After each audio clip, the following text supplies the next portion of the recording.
For a good part of the 20th century, right up to the 1970s, people have argued that social class was the main determining factor influencing voting behaviour.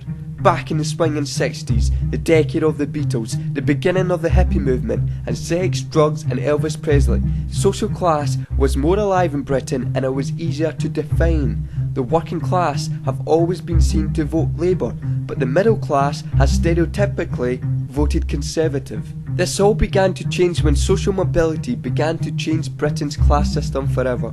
The 1970s and 80s witnessed huge changes right across Britain. Britain was moving away from a manufacturing sector economy which we were world renowned for. Britain transformed into a more modernised country, focusing on finance, banking services, offices, etc. Basically, 21st century white collar jobs.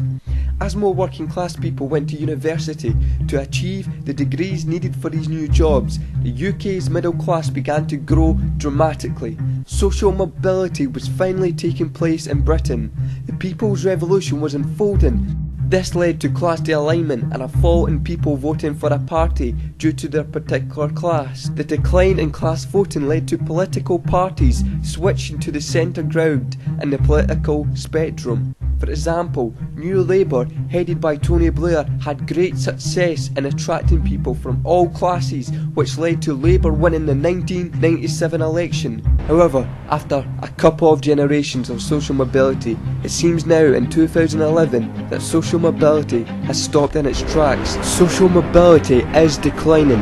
The middle class are being squeezed. The gap between rich and poor is widening.